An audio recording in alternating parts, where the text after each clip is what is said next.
Finally, Christmas in the Hudson Valley. This is the latest of the Hannah Arendt Center's Lunchtime Talks, and I welcome you all here. I'm Ryan Berkowitz. Today we have a guest from Rutgers University, Douglas Irvin. He's actually an ABD PhD candidate at the Center for the Study of Genocide and Human Rights. A wonderful sounding, very upbeat sounding, a place to hang out, I'm sure, in New Jersey, another upbeat place. And we're very happy to have him here. Obviously, anyone who's at the Center for Genocide and Human Rights belongs to give a talk at the Hannah Arendt Center. I think especially apt because of his interest in Raphael Lemkin's work. And he's here actually at Bard to do some work at the Hannah Arendt Center, Hannah Arendt Library, look for some overlaps between Lemkin and Arendt. So he'll be talking a little bit about that relationship, and we welcome him here. Thank you very much. All right, thanks. Thank you. It's a pleasure to be here. To begin my presentation, I want to thank Roger Berkowitz and the Hannah Arendt Center for extending an invitation, and also Jeffrey Katz and Helene Tiger, yeah. Who have arranged for me to visit the library, and a special thank you to Robert Koch for his generosity as a scholar. We met in Tokyo, and he spent a couple hours unnecessarily with a graduate student to explain to him just what I need to look for if I want to investigate this historical curiosity that is China that supports the Genocide Convention after World War II. And I thank him for making all the arrangements, bringing you here. This is also a great experience for me because I think, I've just learned the last couple of weeks of this wonderful center. The collection here of Hannah Arendt's papers and her library is a wonderful resource, and it's been a pleasure getting to know all of you. So I want to speak today about two contemporaries. They're intellectual contemporaries. Their paths intersected, and they dedicated their lives to exploring the darkest of humanity's inhumanity. But they had very little to say explicitly about each other, except for a few pointed criticisms where neither mentions each other by name. They are Hannah Arendt and Raphael Lemkin. This to me is just a delightful part of doing historical research into political affairs. I'll get into this in a second. To frame this, my talk is drawn from a dissertation on Raphael Lemkin, life and works. Lemkin invented the concept of genocide and authored the first legal and political analysis of the Nazi German state right in the middle of World War II. To think about the history of this, genocide as a word was invented, Lemkin invented the word genocide sometime in between 1941 and 1943. It was first published in 1944. I'll get into the lineage in a second. Lemkin served as a legal advisor to the War Crimes Tribunal in Nuremberg. In the late 1940s, he single-handedly pushed the United Nations to enshrine genocide as a crime under international law. And the legal historian, the scholar Richard Falk, and many others have pointed out that if left to their own devices, states and diplomats would never have passed a single humanitarian law after World War II, and that was actually individuals, private citizens, and civil party groups that forced humanitarian law into the UN system. And Lemkin was the leading figure for this campaign to enshrine genocide. One of the backdrops that I think is important here is that it was India, Panama, and Cuba who introduced the resolution to pass the Genocide Convention in 1946.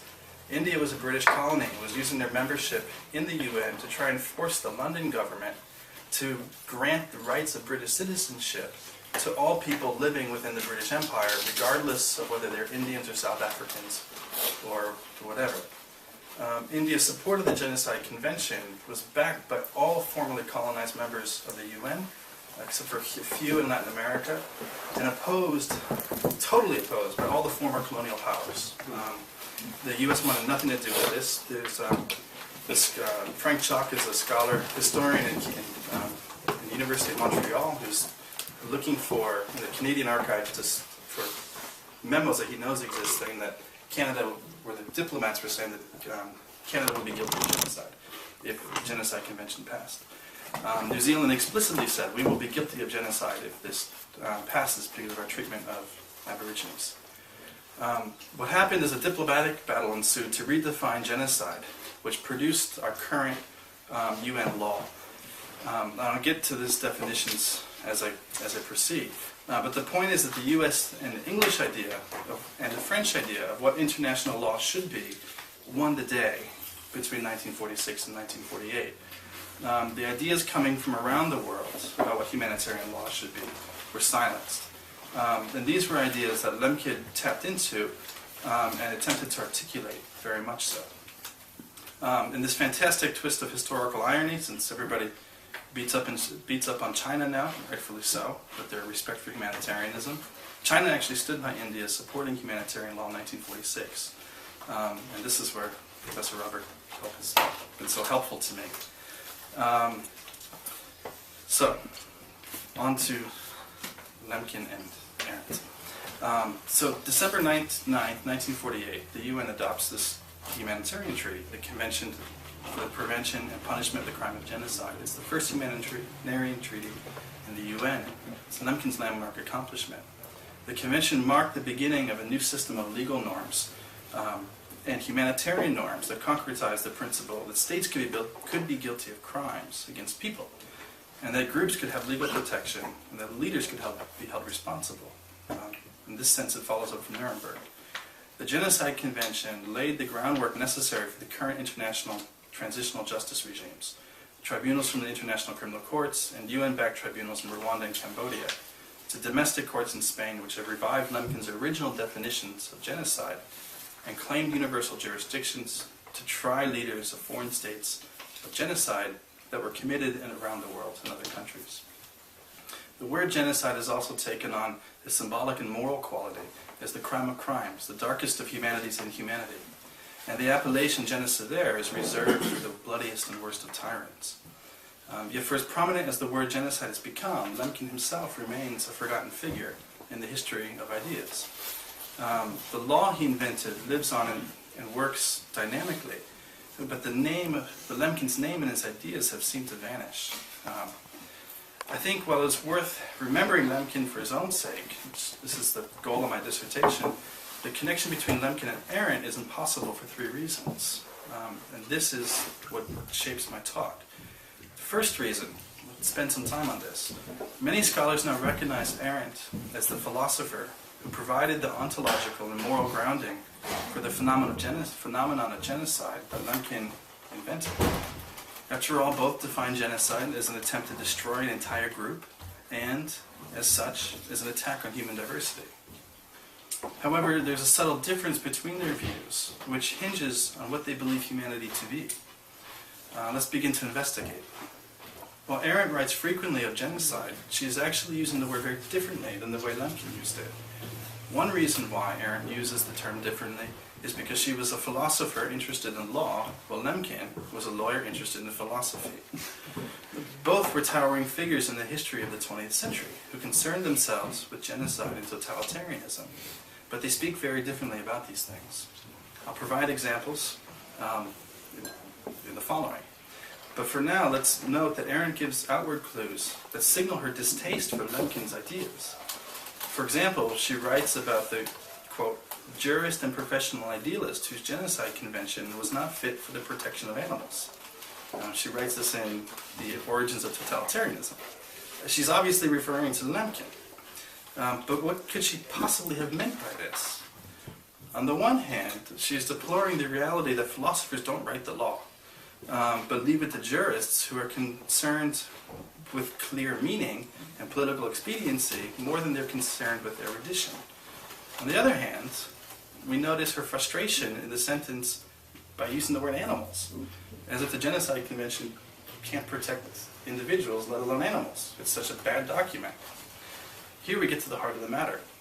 While Arendt and Lemkin might both be using the words genocide in very similar ways, Arendt understands very clearly that Lemkin's idea of genocide is not about protecting individuals at all. Lemkin would actually agree with her. Why? But first, let's be clear. Arendt thought the whole project of the Genocide Convention was somewhat foolish.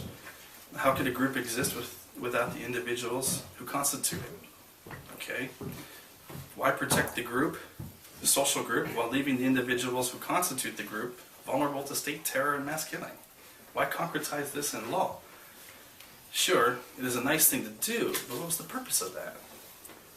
All right, I'll explain by pursuing Lemkin's and Arendt's intellectual biographies. In the interest of time, I'm going to sort of skip these sections.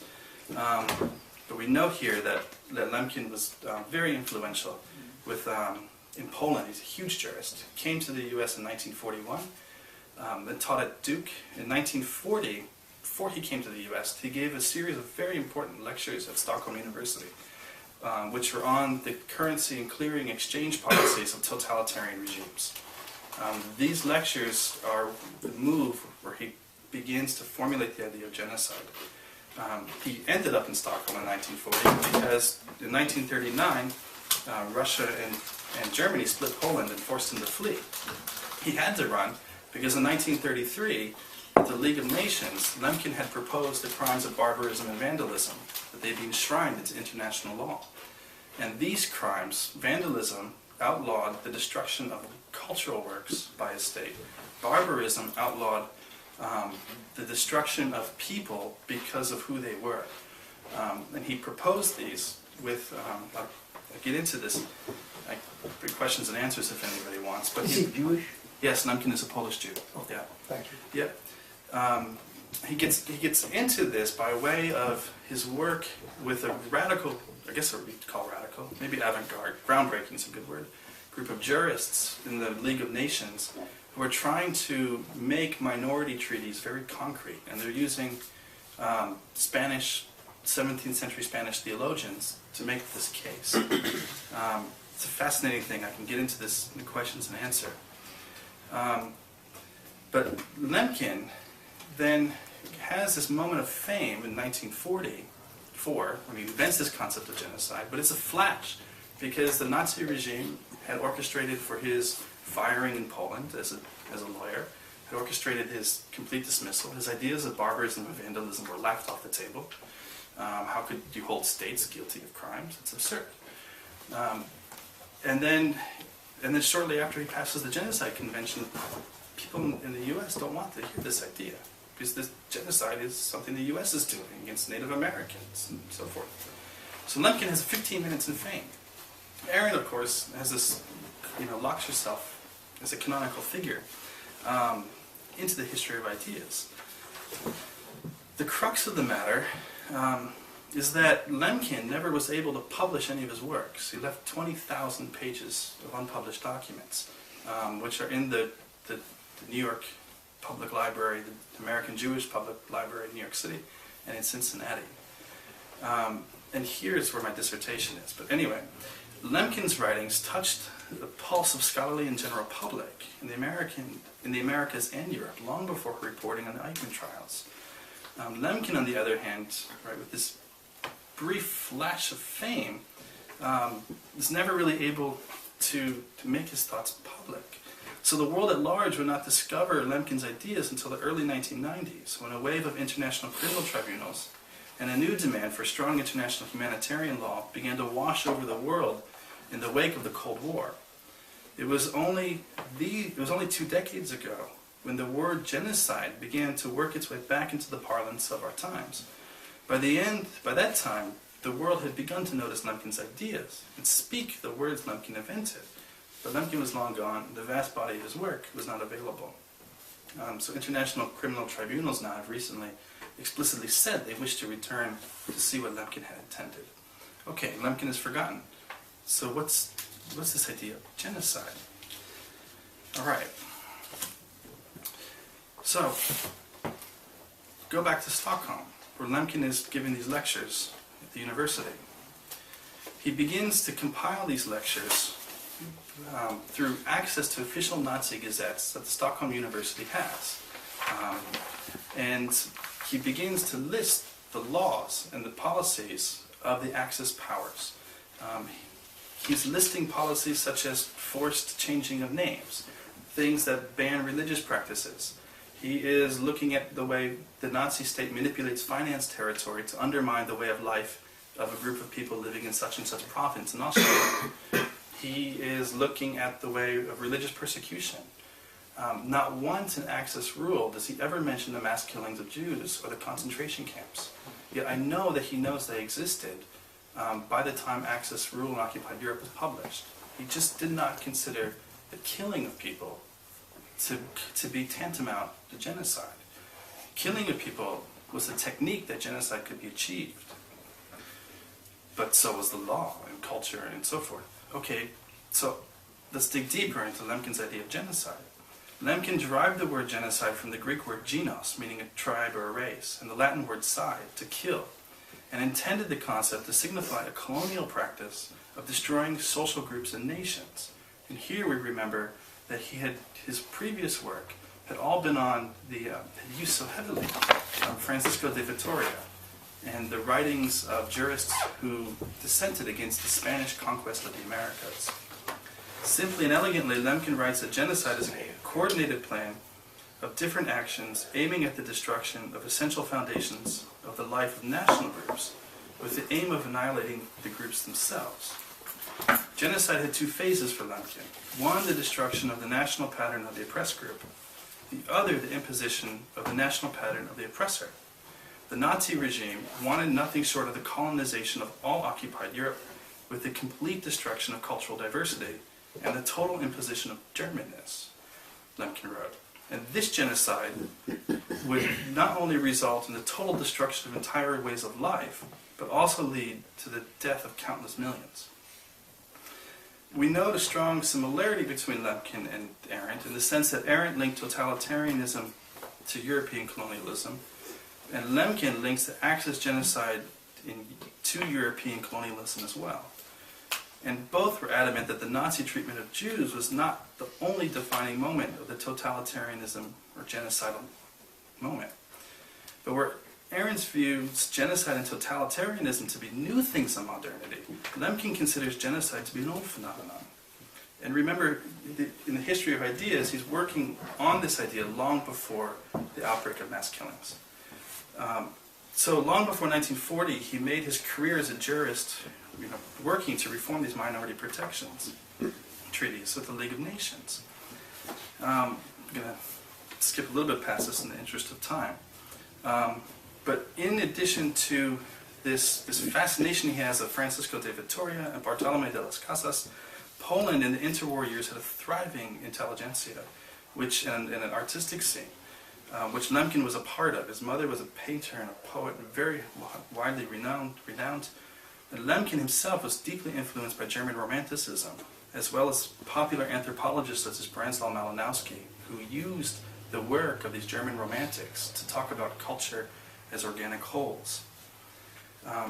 Lemkin's archives are filled with references to Malinowski and cultural diversity around the world. With these romantic influences, Lemkin should be understood as a communitarian thinker. And to skip past this, but we could talk about this later. Let's look at actually Lemkin's indebtedness to von Herder. Herder was one of the first to form the vision of cultural relativism. He argued that taste, values, aesthetics, concepts, beliefs, and morals vary greatly from culture to culture and through history. And he laid bare one of the strongest 18th century critiques of European colonialism, arguing that the expansion of the European state trampled cultural diversity inside and outside of Europe. This is pure Lemkin. And in my dissertation, I'm going to demonstrate that Lemkin's writings mirror Herder's almost exactly. Romantic thought stemming from Herder would be built on the premise that every nation and culture had a right to exist. And referring directly to Herder, in a speech on the passage of the Genocide Convention in 1948, Lemkin proclaims, quote, that the Genocide Convention brings into international law the very dignified concepts of nations, races, and religious groups as objects of protection. End of parenthesis, we've got our answer about this whole issue with the animals. Lemkin wasn't trying to protect individuals from the state. That was the purpose of the doctrine of human rights. Lemkin was trying to protect groups as organic wholes from the state. That is, he was attempting to protect group identities, which could be killed without killing a single individual. Arendt is very different. And this is where I think the connection between the two is so important historically. as we all know, she's a deeply liberal thinker who emphasizes the role of rights and individuals in the polis. The polis, to recap very briefly, since assuming we're all familiar with this, is the realm where individuals come together to act in public, the realm of politics ordained by free speech and thought. The key here is that for Lemkin, one did not gain his or her individuality through the community, through the polis, so much as one brings his or her individuality to the community. The human plurality of individuals in the polis is what made all political life possible. Now, we know that the key here is that in totalitarianism, she talks about the destruction of the polis as an attack on human plurality, which produces this rule of nobody, renders deliberative participation, meaningful participation in public life. Arendt's vision of human plurality is almost entirely at odds with Lemkin's communitarianism. As Lemkin wrote in Axis Rule, quote, "The world represents only so much culture and intellectual vigor as are created by its component national groups." Essentially, the idea of a nation, this is all quotes, essentially the idea of a nation signifies the constructive cooperation and original contributions based upon genuine traditions, genuine culture, as well as well-developed national psychology. The destruction of a nation, therefore, results in the loss of its future contributions to the world. Lemkin expressed his communitarianism by referring to the, quote, harmony between different culture-bearing groups in the constellation of world society. This part I take from reading his unpublished archives. Lemkin takes from the romantic tradition, a belief that one gains his or her individuality from the community.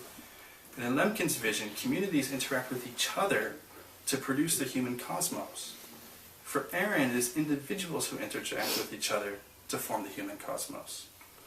The difference in their thought is what separates Lemkin's ideas so drastically from the political thought of Arendt, as well as successive generations of thinkers who approach genocide from a liberal or individualist tradition, or see genocide as the mass killing of individuals because of their group identity. So what was Lemkin's idea of a nation? I'm going to skim this part, but Lemkin defines nations as families of minds. And he draws from the French art historian, romantic historian, Henri Foncillon, who defined nations as groups of people who recognized shared symbols in art and could connect each other. It's a precursor to the Benedict Anderson idea of a nation. So let's see, skip this here. One of the parts that I'm going to elide is that what's a very interesting part of Lemkin and Arendt's differences is their writings on Algeria. Shortly after the Genocide Convention is passed, where Lemkin begins to argue that the French are committing genocide in Algeria, and it is exactly the same as the Nazi genocide in Europe, because he did not consider genocide to simply be about mass killing. He writes that the Nazi regime in Europe was breaking the family of minds within Europe to create a homogeneous unit where the state could then expand its economic and political reach without obstruction. He writes that the French were doing the same thing in Algeria, but they were using different tactics other than killing. What's key here is that Arendt has a totally different take on what's happening in Algeria. If we read on violence, Arendt writes that politically speaking, violence and power are total opposites. So we remember that she believes totalitarian domination established through violence. In this moment, power disappears entirely.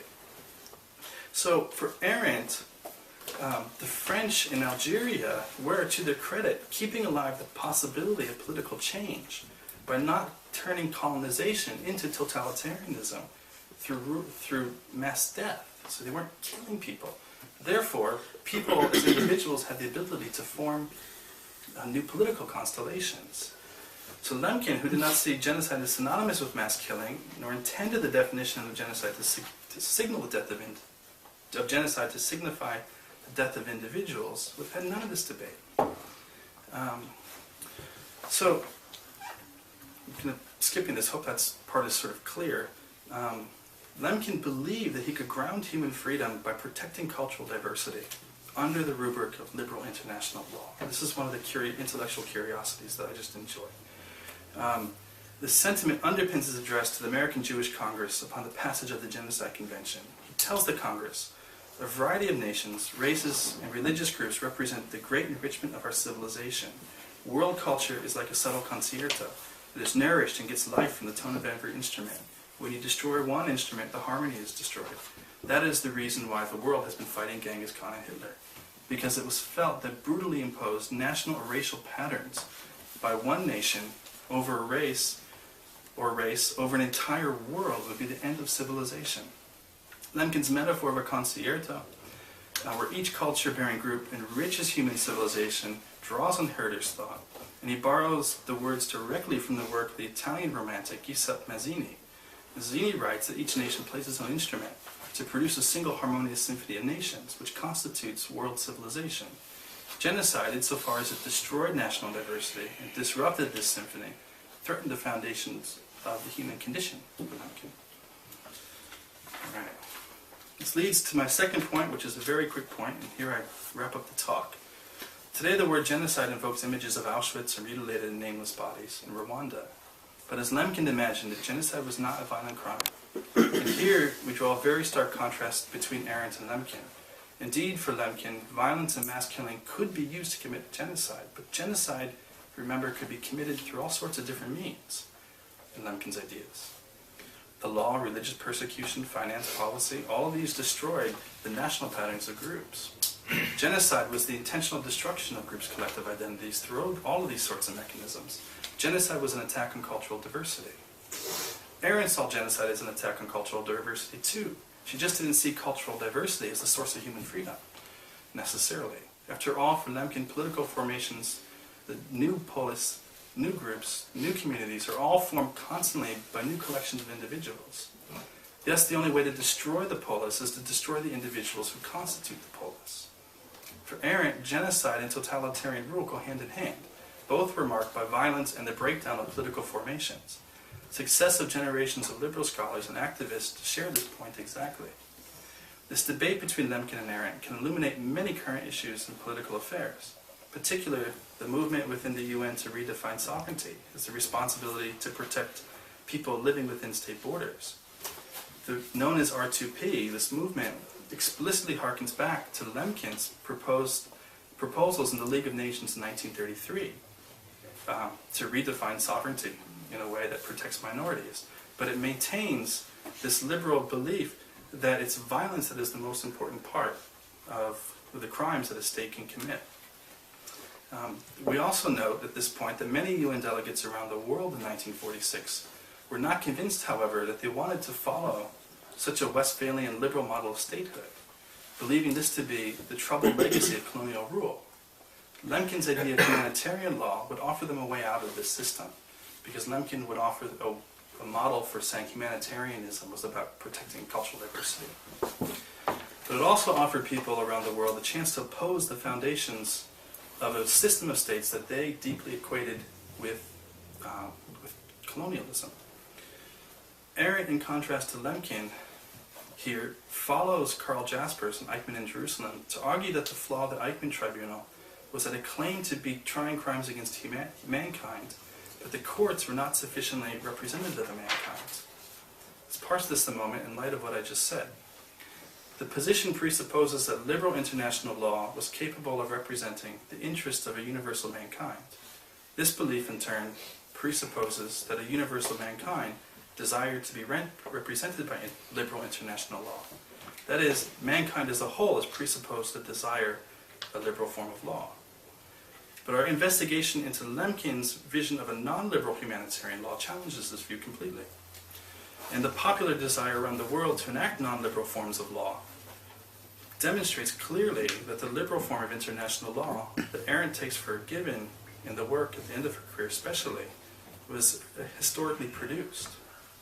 This leads to my third point. We have seen that Lemkin was adamantly opposed to humanitarian law in liberal terms. That is, he rejected the concept of human rights.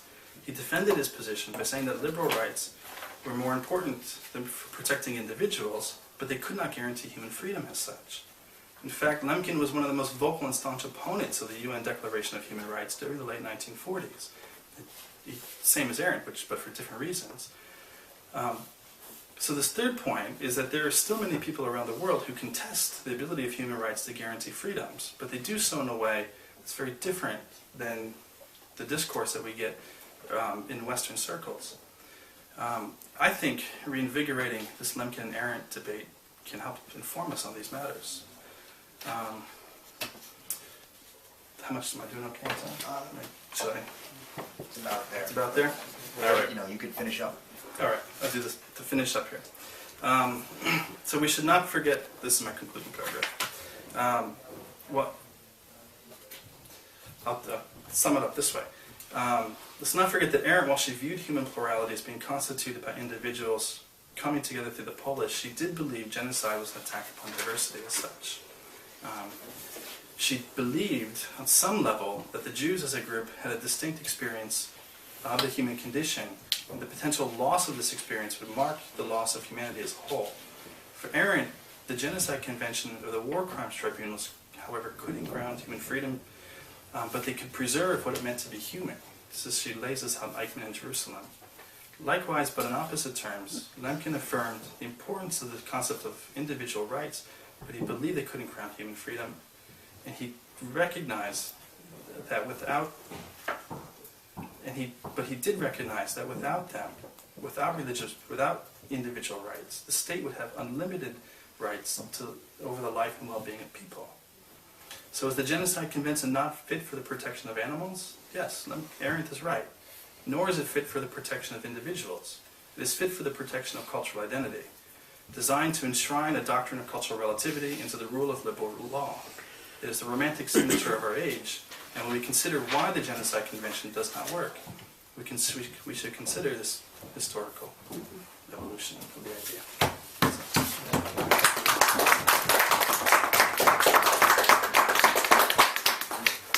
All right. There was a lot in there. I'm gonna let are there opening comments or questions that people have? Greg? Yeah, I guess I'm just wondering whether, he has an idea of different levels of human cultural organization. It seems like in other receptions of the sort of Herderian tradition, even people like George Jelinek or Herman Cohen, when you talk about defending a multiplicity of associations, it's not simply sort of major cultural groups or nations. Right. They can be down to individual groups of associations based on a common interest, in a legal sense. Does he have a way of saying at what point you offer legal protection and at what point you don't? Because particularly if people haven't formed a active, his anthropological examples are really interesting in this, but if people haven't formed something legally representable, how exactly does one decide? I mean, it seems like an obvious problem, but I'm just curious if you have an answer to it. Well, this is one of the curiosities of Lemkin, is an intellectual packrat, who's not a philosopher, but a jurist who managed to get this law passed. He thinks it's pretty self-evident if you read Brando Malinowski in Anthropology. It doesn't necessarily help us, right?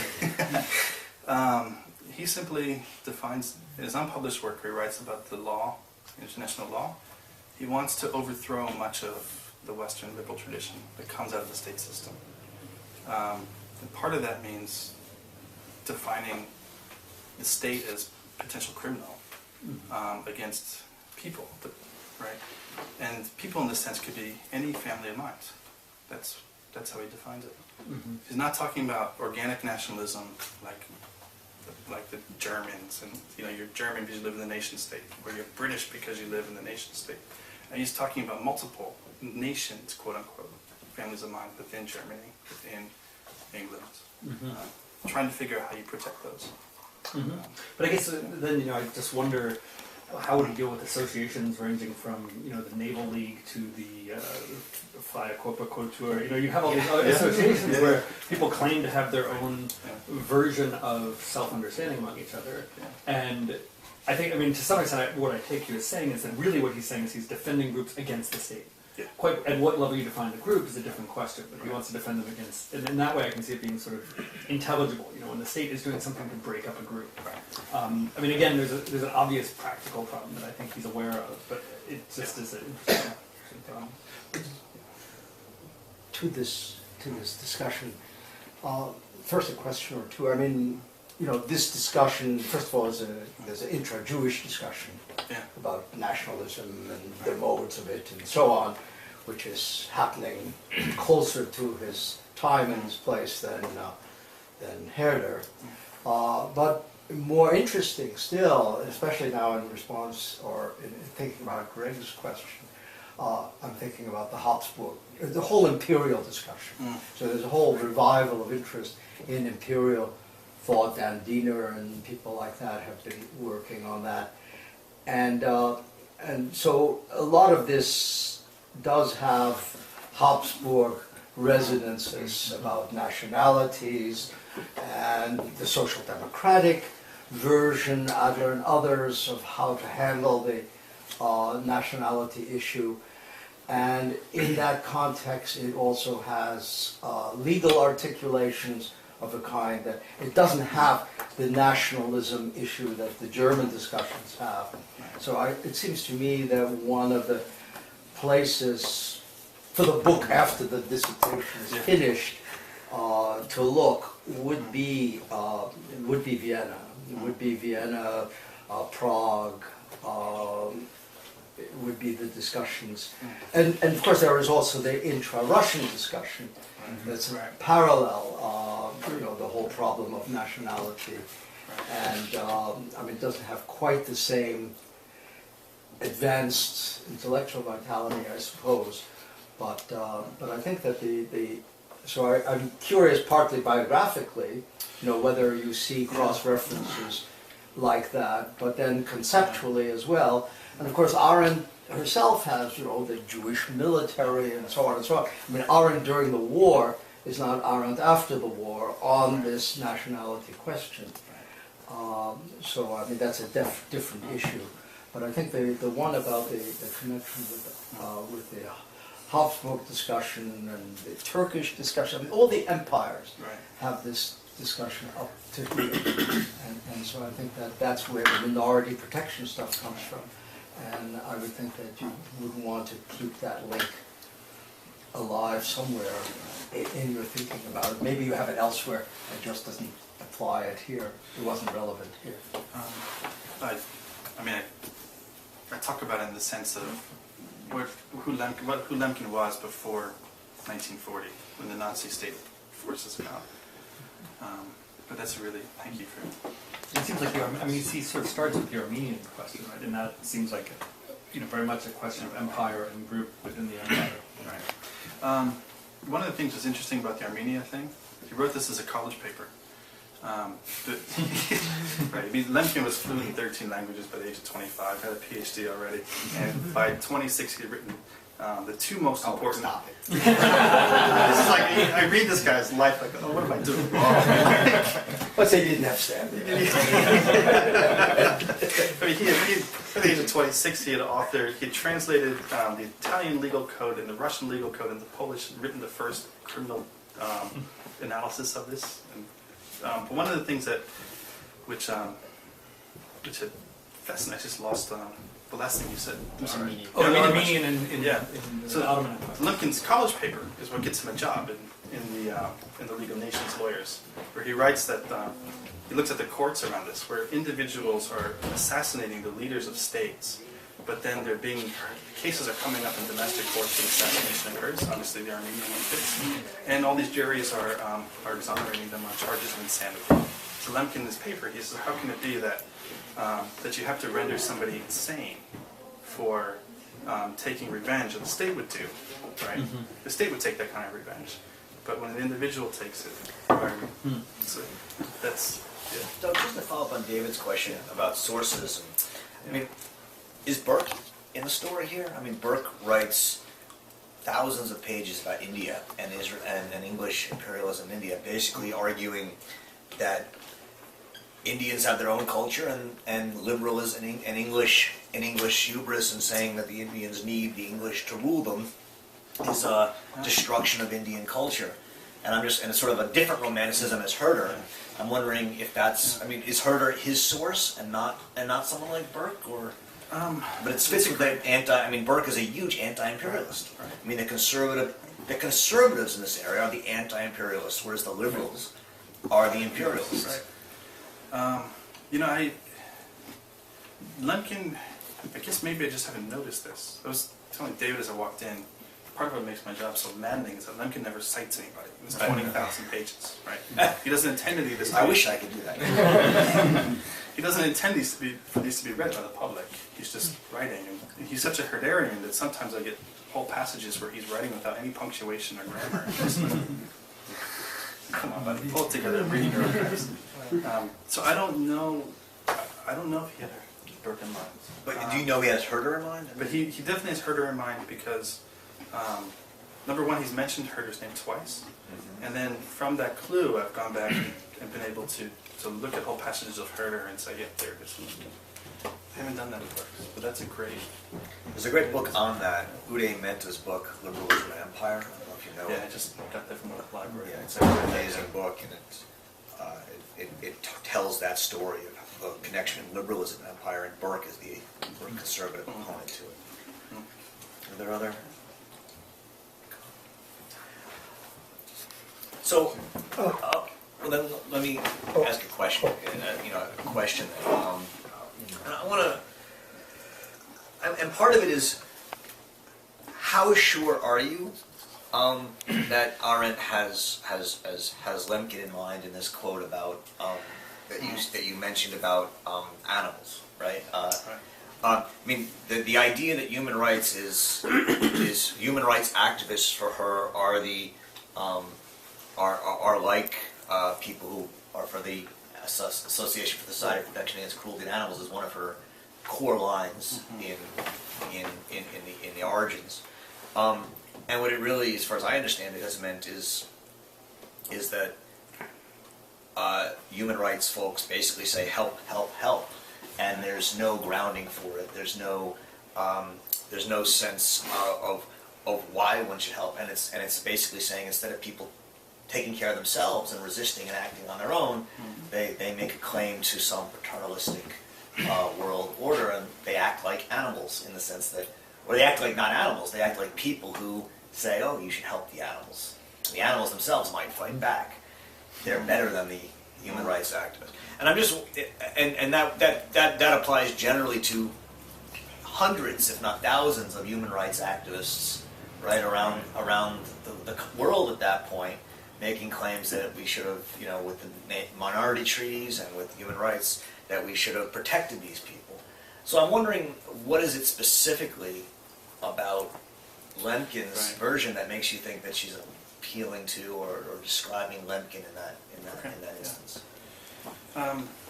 The first part that clued me in is she writes before that about the jurist and scholar, and she's talking about in Origins totalitarianism. She's talking about Human Rights Convention and the Genocide Convention, humanitarian law, the UN. I think part of what I'm here today to do after the talk is go through Arendt's collection and see exactly what she would have known of Lemkin. Lemkin himself was a huge public figure in the world of UN circles and jurists and so forth, philosophers of international law. So I'm sure that she would have heard his name if she's paying attention to these issues. I mean, Lemkin's, in the space of 3 years, he's got tons of op-eds all around the world, and he's just got radio shows from Burma to Guatemala. He's known. So I think... Like Bard College? Yeah.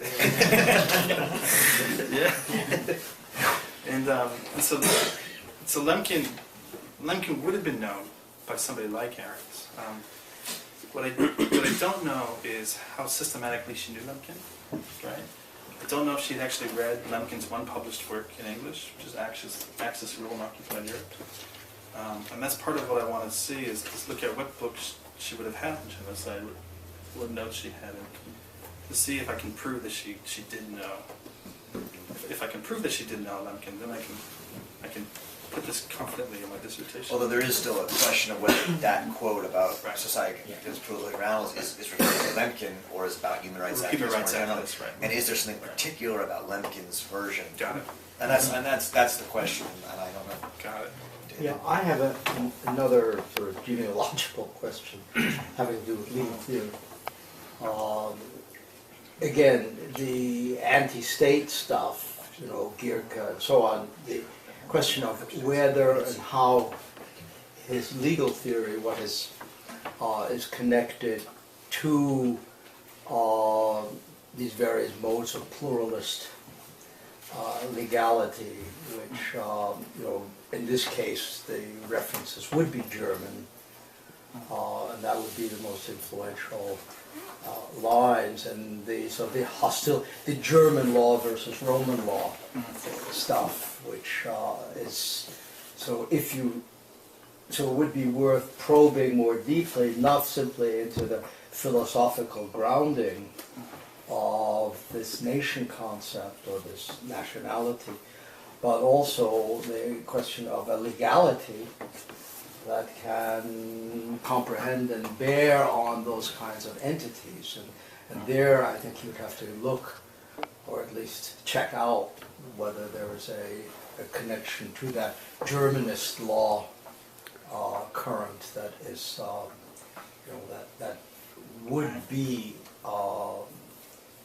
relevant here. I mean, which is the most powerful force. It goes. I know it from labor law because it feeds in through Sinsheimer into German labor law and stuff. Right. But I'm sure that if you look at the question of international law or legality as administered vis-a-vis collectivities, that would be the place to go. That's not something you have found. I mean, you've not looked at the legal. Is all the legal theory in Polish? How's your Polish? Rozumie Popolski.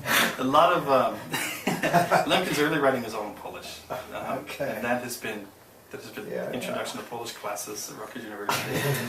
But untranslated. But it's well over 90% of his archives are all in English. Okay. And he's writing about American law, and for some reason he loves Spanish colonial law. I don't quite understand. That had to do with slavery, incidentally. Yeah. That had to do with the enslavement of the Indians. Yeah. That was really interesting stuff. Yeah. But and Lemkin believes slavery. He writes a lot about slavery. Yeah. Well, that's thank you for that. Yeah, we have one last question. Okay, go ahead. Okay. A lot of the questions thus far have been about sort of Lemkin's intellectual genealogy and connections and predecessors. I have one question about sort of his echoes or lack thereof, sort of in the contemporary moment, and you talk about how Lemkin was kind of rediscovered in the early 1990s with these war crimes tribunals. What I'm struck by is the fact that so much of what Lemkin has to say, judging from the talk that you give, is really relevant to kind of contemporary or sort of 1990s discourses of multiculturalism. Yeah. And I found myself wondering, like, well, I mean, I'm not an expert in theories of, political theory of multiculturalism, but like, there's people who are thinking along communitarian lines, who are theorizing, like Will Kimlicka, for instance, who are really kind of thinking about multiculturalism seriously. But to my knowledge, I don't think Lemkin is on their radar. And I'm wondering, is that just my misguided impression, or is that the case? It's absolutely the case. Absolutely. Mm-hmm. Part of the story is that the Genocide Convention gets turned into a document that's about killing individuals. Mm-hmm. So when you read the text of it, it's very much about doing things to individuals because they belong as a group. Maybe because we want to destroy the group. And I think people had never read Lemkin, and up until these tribunals actually said we want to return to Lemkin. Nobody thought that Lemkin was different than what the UN text had. That could be one answer, that they just didn't know that Lemkin would have actually been talking about the same thing. Historic curiosity, what I love, is that the Indian communitarian thinkers in 1946, they knew Lemkin, right? And this is what I was trying to work with this paper in Tokyo, right? It was just, they knew Lemkin, they liked it. And the romanticism resonated because of the deep romantic connections in Indian political thought. It just, this is a part of the story that just really interests me, is how Lemkin, you know, in recent decades, how his ideas circulate and don't circulate. Yeah. That's something that Yeah, is really striking to me. Lemkin's ideas first circulated with the Holocaust denier, who said that Lemkin was, quote-unquote, inventing the Nazi genocide. He wasn't actually there to see it, he had fled. And how could he be writing about the genocide? So Lemkin has his whole career among Nazi denial circles, which just pop up on Google, unbelievable, circulated around these forums. And the second wave was Samantha Powers' book. She really did a lot to reclaim Lemkin, No Problem from Hell. I think the Holocaust trumps genocide and shapes it, reshapes it, Yeah. so that these connections will become obsolete. Yeah. Just to have you comment on one thing at the end. You mentioned Algeria, and I'm wondering, today people are talking about Syria. Here you have not a genocide in any meaningful, in any sense of law, and yet you have a resistance movement, and yet you have some people calling for international right to protect. I mean, Michael Ignazi, I've heard a piece today calling for right to protect to go into Syria. Just help me understand how Lemkin would analyze a case like Syria. Lemkin has a lot to say about what he considers to be current genocides during his life. I mean, would there be something like a genocide in Syria? I mean, is that a for him, the genocide would have to be the intention to destroy some national group, however you're going to define that. If it's just mass killing, that human rights can deal with that, right? The Human Rights Declaration is about mass killing, so he probably wouldn't see the Syria massacres as genocide. What I want to try and make this case in this dissertation, so I'm really eager to really look at Arendt, is that we get this idea, it comes out of the liberal tradition, that it's very much is that totalitarianism, genocide is about killing. And the belief that once the killing stops, politics disappears. And so you see these manifestations later where people say you can't negotiate with Bashir, you can't negotiate with Ahmadinejad, you can't negotiate with Assad. Lemkin never had those beliefs because he never believed that politics ended in genocide. Indeed, genocide was about politics, right? So Lemkin goes in a very different direction. So he would not advocate for military intervention in Syria because he writes all the time. He still upholds that you can negotiate with Stalin. He maintains this. I don't know if I answered the question. That's helpful. Yeah. All right. Thank you very much, Doug. Thank you for allowing me to test these ideas on Arendt.